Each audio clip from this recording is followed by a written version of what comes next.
as always in the theory of constraints, whenever we take a subject matter and we want to improve it, we ask 3 questions. The first question is, what to change? Since every improvement is a change, but not every change is an improvement, but every improvement is a change, if I want to improve a certain system, the first question I must ask, what do I need to change here? What is the problem? What is the core problem? Then we ask what to change to. What is the solution? What is the direction of solution? How do we solve this problem? And the third question, of course, is the practical question of how do we cause the change? So when we talk about management attention, let's ask the first question, what to change? Our management attention is constantly consumed by challenges across functions, across strategic layers. Whenever we talk with a certain company, it doesn't matter from which field, it doesn't matter if the company is from Ukraine or from Russia or from India, China, Japan, US, most advanced countries, emerging countries, it doesn't matter. Whenever we talk to companies, one of the first things that are evident is that the management attention, and not only the top management, the management attention in every layer of the organization is constantly being consumed by challenges, by conflicts, to launch a new product or to delay the introduction, to reduce the price, to protect the margin, to build up the stock, or maybe we should control our capital, to increase the assortment, maybe we should limit the assortment and focus it, to introduce a new system, a new IT system. Wait, let's not have too many projects. Let's not disturb the system. Let's stay with the current system. Should we reduce the operating expenses? Should we control our costs? Wait a minute, maybe we should protect the people. We should protect the loyalty. We work so much in developing them. We should not cut down. Should we increase capacity? Should we make more investments in machines? Should we open more stores? Should we add more people? Maybe we should reduce investments.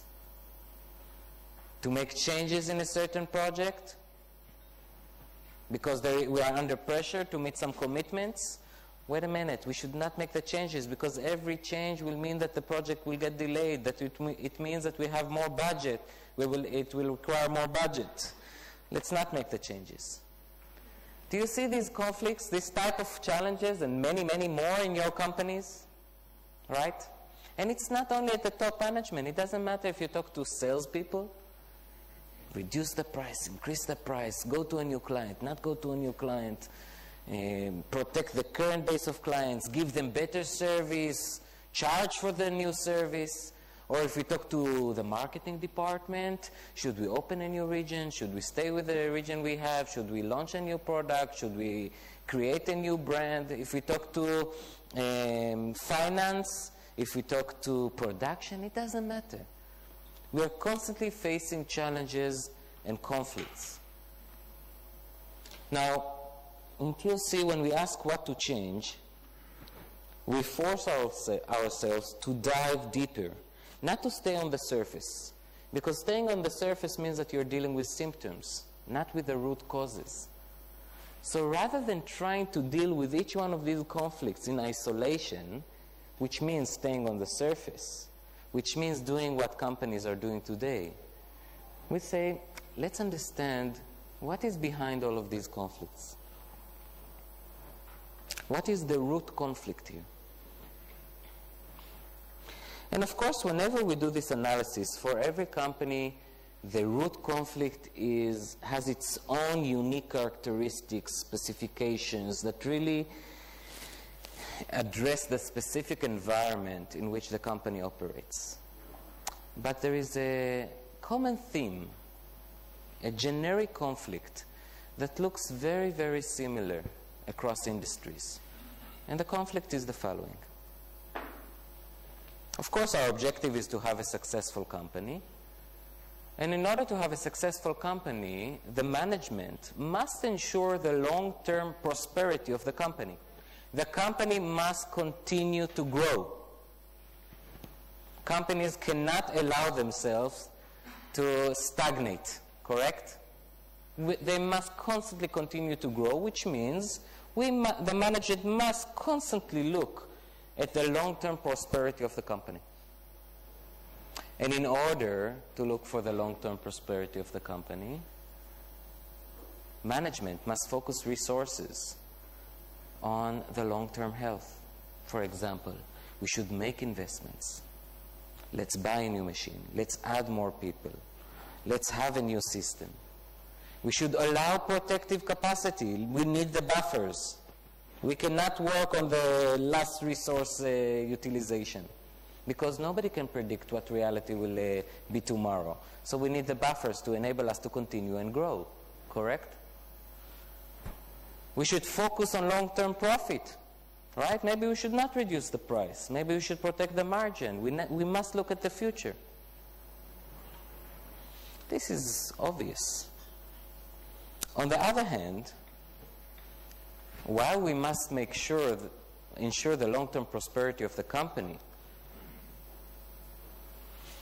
we must ensure the smooth current performance. And therefore, we must focus our attention, our resources on current operations. We should not make investments. We should maximize the efficiency. Let's get the maximum from every resource we have. Stability. We must focus on short-term profit and cash.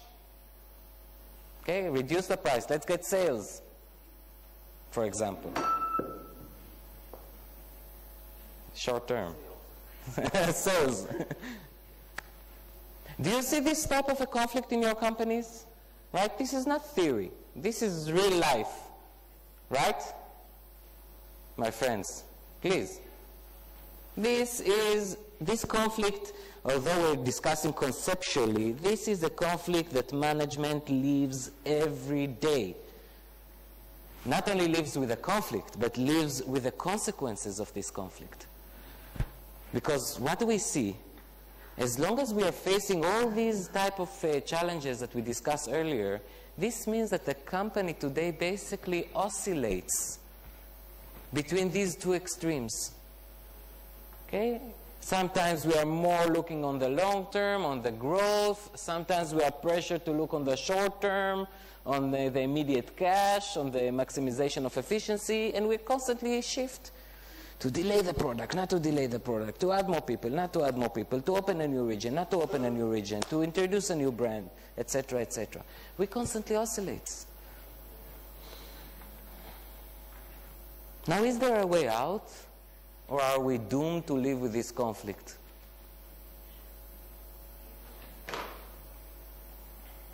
Is there a way out of this conflict? Let's understand this conflict from another angle. The same conflict.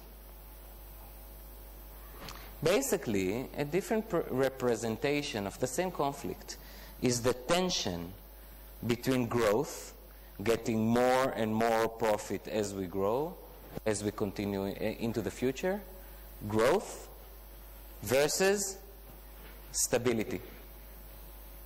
Right? This is the same conflict, this tension between growth and stability. What is stability? Building everything on solid processes and not on opportunism. Making sure you have the right resources and the right utilization of the resources. Making sure you have the book, the manual, the way it should work. Making sure that the current operation runs very smoothly. This is stability. Making sure we're not taking too high risks, like investments, like adding more people. This is stability. There is this constant tension between growth and stability. Let's understand another relationship between growth and stability, which is very important.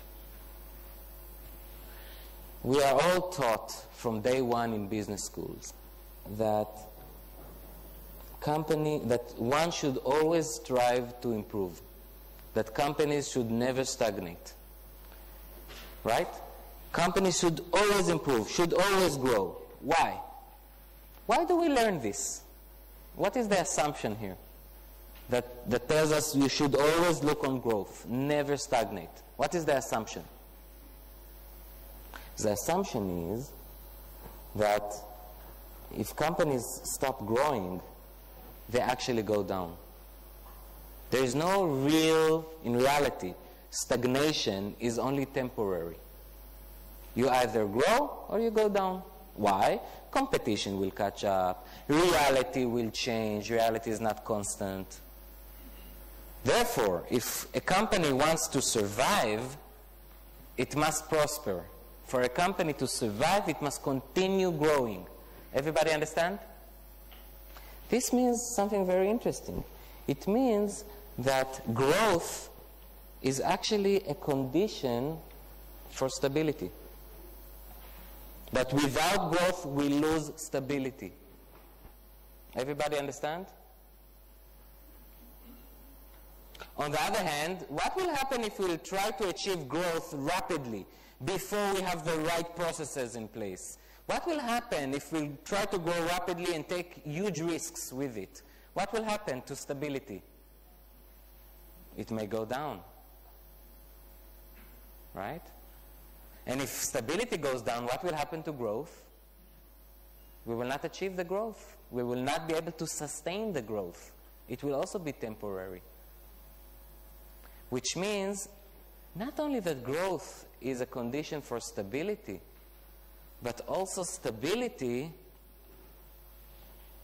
is a condition for growth. Do you see that? Growth condition to stability, stability condition to growth. Now this is very disturbing, very concerning. Why? Because what we just realized is the following. We realized that one is a condition to the other, stability for growth and growth for stability, but actions for one, focusing the resources on stability, for example, are in conflict with actions to the other, focusing the resources on growth. One is a condition to the other, but in order to achieve one, I must take actions that are in conflict with the other. Do you see? What do? This means that we are in a catch-22. This means that we are in we are stuck. No matter what we do, we're going to sacrifice one of the conditions for survival, for prosperity. No wonder that we constantly, our attention is constantly being consumed by so many various conflicts. Why, before we answer what is the way out, let's understand something. Why our systems behave this way? Why do we find ourselves with two absolute necessary conditions for success, that achieving one is in conflict with achieving the other? Why our system behave like that? Is it important for us to understand it in order to be able to know how to manage properly our systems? And I think here, I think this was the question my father asked himself recently, trying to really understand the essence of our systems and the way we manage our systems. What I would like to share with you now is my father's initial work in trying to answer this question.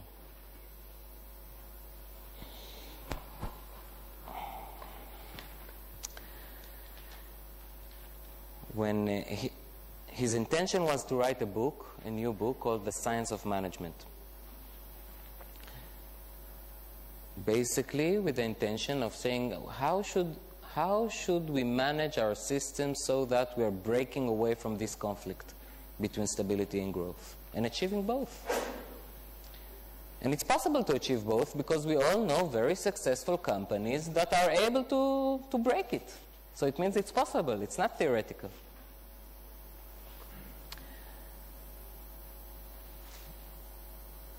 When we discovered the disease of my father, I went with him to the cancer specialist, only me and him. And one of the first questions my father asked him was, how much time do I have? And the specialist immediately started to, give him to be optimistic, you can do it, etc. And my father said, no, you don't understand me. I'm very optimistic. Of course I will fight it. And I'm not discouraged. I live a full life. I don't regret anything I've done. I'm surrounded by so many people who love me. I have no problem. I'm only asking this question because of one thing. I need to know if I will have enough time to finish my new book. It was so important for him. Unfortunately, it was not possible. But what he did, he wrote the introduction, the foreword to the book. And I would like to read it with you, the foreword to the new book, which will start opening our minds to see how do we address this conflict. Is it interesting to you? I know it's very conceptual, but you heard enough case studies and you can read more case studies in your notebooks. But is it interesting for you? So far, I just want to make sure because I'm talking very conceptually. Good. So let's read together with my father the introduction to his book and then start exploring it together. What we have done in the last month of his life, we have actually recorded him reading it. And I would like to play this recording to you. You can, while you see the recording, you can have the translation on this slide.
from now on it will be my attempt to start and elaborate or understand what was the intention in trying to figure out the science of management, trying to understand what does it mean that management attention is the real constraint, and why we have these three fundamental human behaviors that divert and distort our capabilities to make the right decisions. Decisions that will break this tension between stability and growth. So let's explore it in the next 20 minutes together.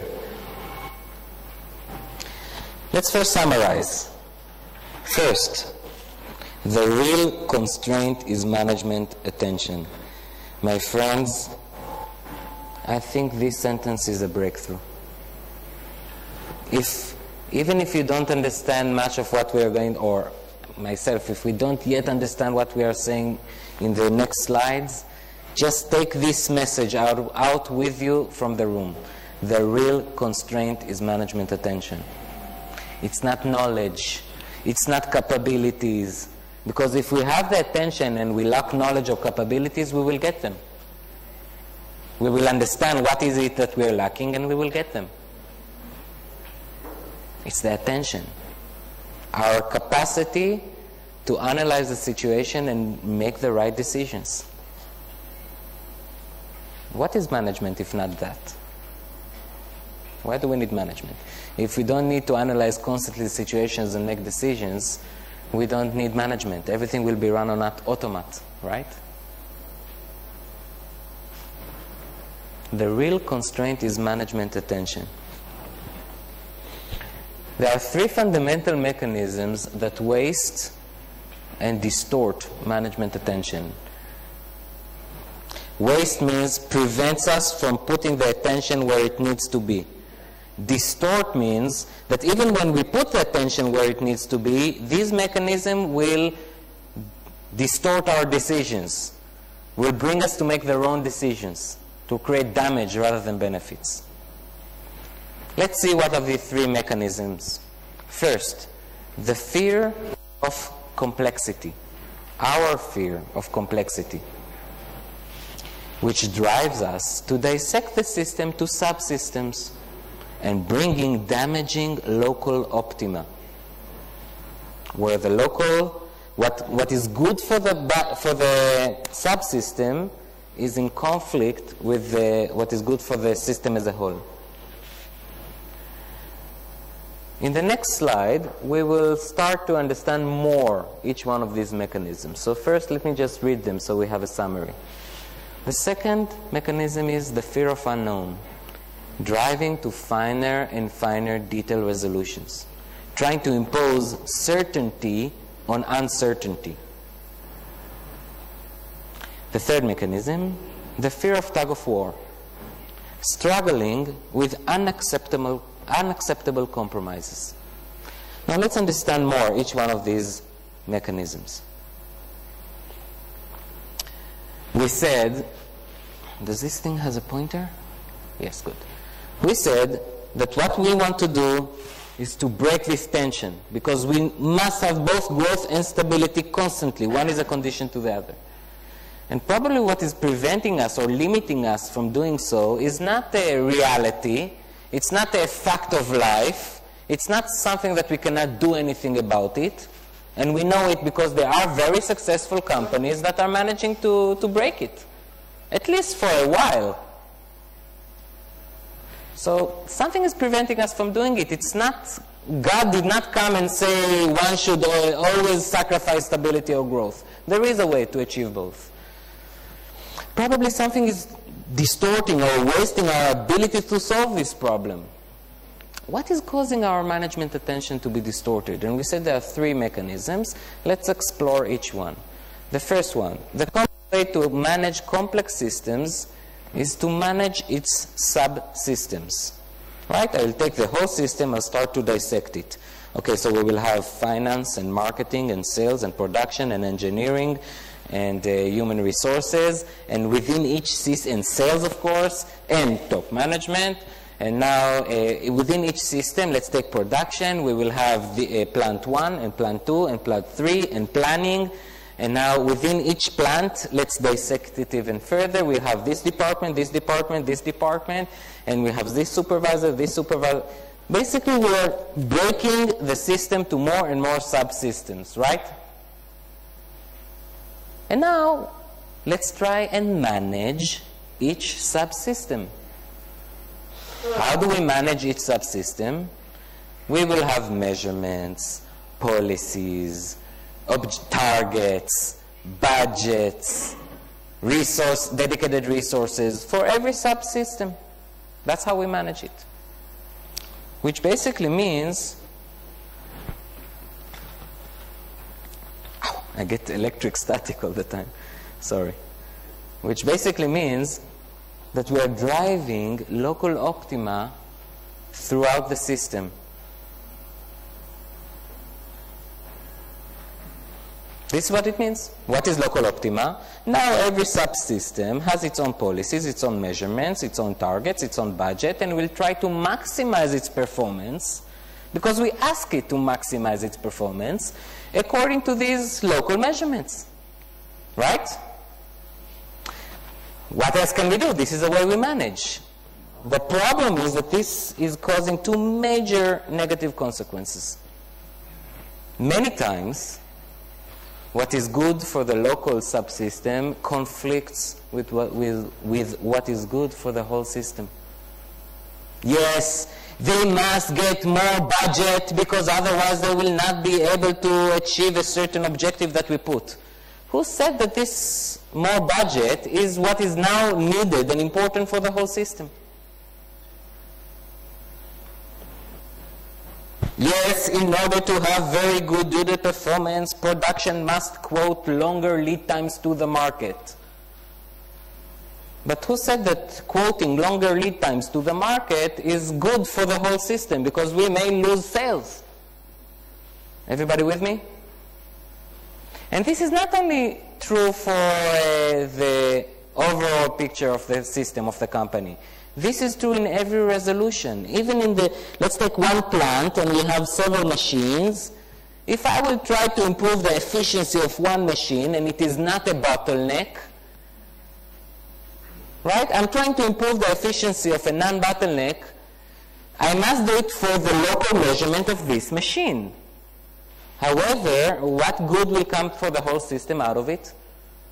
It's not a bottleneck. If it will produce more or faster, the end result will only be more inventories. More work in process, for example. What is good for the local system is not necessarily good for the global system. However, we are now under pressures by our own policies to take actions and decisions that are not good for the whole. And this is not true only for policies and measurement. This is true for daily life of management. Let me give you an example. How often one of your people that reports to you as managers is coming urgently to you and says, I urgently need your attention. For example, I need now that you will approve this and this and this. Or I need now this and this information. Drop everything, I must get it now. And when you're looking at it, you say, what is so urgent here? And if you really look into it, it's very urgent for this person that reports to you in order for him to meet his own, to finish his own tasks, to clean his own desk. He's not doing it from bad intentions. He's doing it for his own local optima, probably a local optima that you placed on him. You told him that a report must be finished by next week. So he must get your attention. Now, if you will compare how important is this report versus other things that you need to put your attention to, you say, wait a minute, it's not so urgent for the whole. It is urgent for the local. Yes? What I'm trying to show you, it's not only that the local optima versus global optimum, it's not only related to policies and bottlenecks and non-bottlenecks. This is the daily lives of management in a company. And if management attention is the real constraint, we need to make sure that we are able to focus it. Everybody with me so far? Yes? Or am I talking theory and not reality? Yes? My friends, the problem is not only the conflict between local optimum and local optima and global optimum. There is another problem with the fact that we are managing our systems by local optima of all of its subsystems. The other consequence is that we start creating more and more conflicts between subsystems. If you work, for example, in a company that is developing new products and then produce them, I'm sure you will not tell me that there is very good harmony between engineering and production. Right? Engineering wants another prototype and another prototype and another prototype, and production is keep telling them, wait a second, I need also to produce the products that we sell currently. Happens? Sales and production.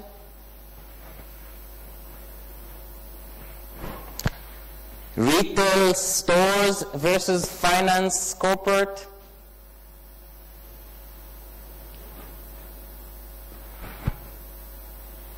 Conflicts between regions, not only between functions. Conflicts between managers on their own self-promotion.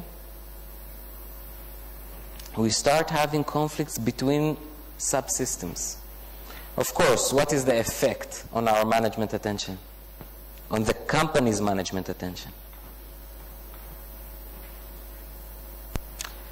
Let's explore the second mechanism. The common way to manage uncertainty is to bring it to higher resolutions of details. We need to manage the system.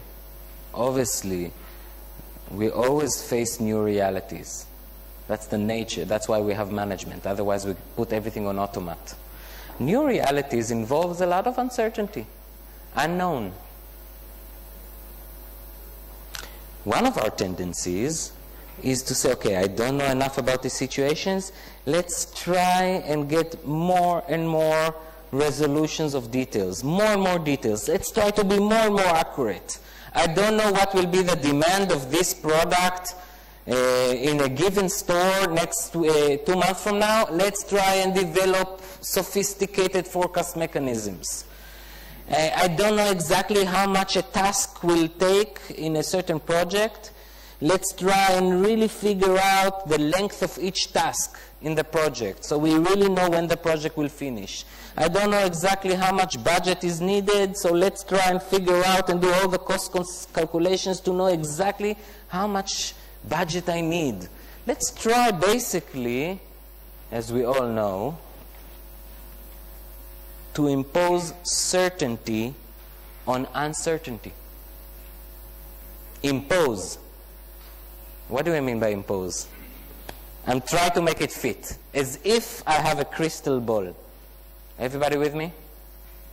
How much of our attention is focused on trying to first generate this accuracy and then working according to accuracy to details that are not there?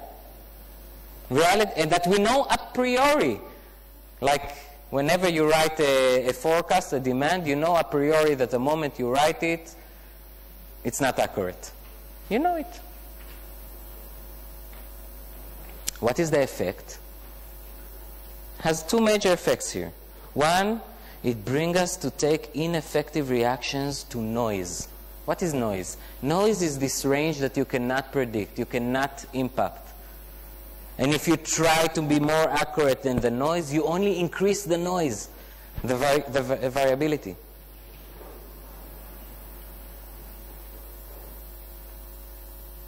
The other negative consequence of imposing certainty on uncertainty is the following. We want stability. Part of stability means that we will have the book, this manual that tells all the company how to operate in every circumstance. Right? Successful companies are not based on opportunism and on a run and gun Wild West, but have this manual, this book. This is absolutely needed. But the more you are trying to detail this book, the more you are trying to be certain when things are not certain, because when I tell somebody you must behave, you must do this and this and this and this, I'm trying to be certain, right? This is the actions you must take. What happens in reality? Many times, these actions cannot be followed. The book faces a circumstance that is not covered by the book. And this is by definition happen. Because reality always evolves and changes. How often does it happen that we or our people must take actions according to the book that do not fit reality? Trying to stick to rules that are not applicable, that do not fit. And then what do? Either they stick to it and just run with its head to the run with the head into the wall, or they try to make improvisations. And we all know that what happens when everybody is trying to make improvisations. At the end of the day, our management attention is wasted. How many times the emergencies that you face are a result of exactly this situation? Of somebody not sticking to a rule when he should stick, or somebody sticking to a rule when he should have not stick to it. Everybody with me?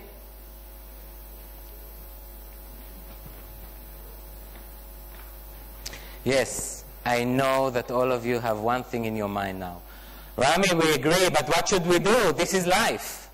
Let's hold on just 1 second and explore the third one. The common way to manage conflicts is to struggle with compromise. What does it mean to struggle with a compromise? To say, yes, I understand that on one hand I must do this, on the other hand I must do this. Let's compromise. Let's try to find the balancing point between the two extremes. Let's try to find the balancing point between growth and stability. Or let's try to find the balancing point between delaying the introduction of a new product or introducing it, or with every conflict that we have seen before. Basically, it means one thing. It means that we are accepting, where is it? We are accepting conflicts as given. It's a given, this conflict. Now let's see what I can do with it. And this has two negative effects. One, as we said, oscillating between the conflict sides. Constantly jumping between one extreme to the other. Because if you don't solve the conflicts and you're choosing one side of the conflict, it's only a matter of time until the other side of the conflict screams in your face. Tells you, you cannot compromise me any longer. And then you shift to the other side. Right? You're having this balancing act. More than that, when we accept conflicts as given, we are basically building a culture of dealing with symptoms rather than with the core conflict. We're going to try to address the effects of the bad compromises we make. Expediting, for example. Reallocation of budgets, for example.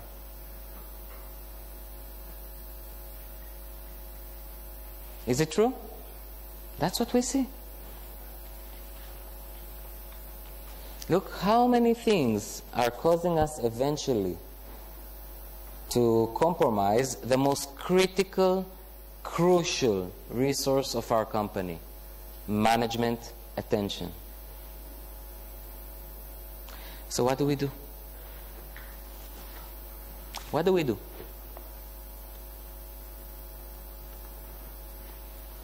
In the next 5 minutes,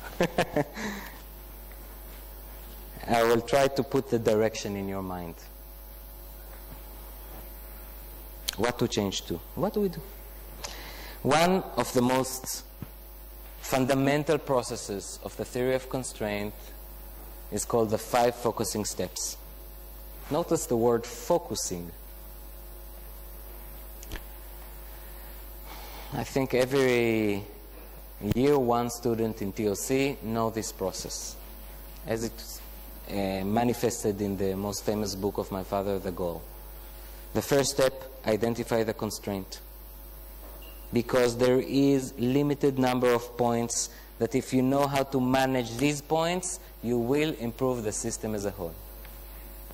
There are few limiting factors that govern, that dictates the whole performance of the system. The constraint or constraints. Identify the constraint. Step 2, decide how to exploit the system constraint. Okay, once I identify the constraint, how should I manage my system in order to maximize its throughput? How do I get the maximum throughput given the limited capacity of this constraint? Step 3, subordinate everything else to the above decision. Notice the word subordinate. Many people don't notice it. We don't say synchronize. We don't say align everything else to, we say subordinate. Subordinate implies force, right? You need to subordinate. It means that we a priori acknowledge that there are internal forces in the system that will work against your decision of exploiting the constraint, that will prevent you from exploiting the constraint. And you need to subordinate these forces. It's not align or synchronize or all these beautiful words. You need to counter it. Step 4, elevate the system constraint. Okay, now that you are getting the maximum given the capacity of the constraint, let's elevate it. Let's get more. More of the constraint. More of the capacity of the constraint. Step 5, be careful. Don't let inertia come into place. The constraint may move. The constraint may move. So first of all, think if you really want the constraint to move, because there will always be a constraint. Do you really want it to move? Maybe you should take actions that it will not move, it will not switch. In other words, there is a point of time that you also must improve other functions so they do not become the constraint. And if it moves, you better pay attention and deal with the right constraint and not focus on where you should not focus. Everybody understand? That's fundamental process of TOC.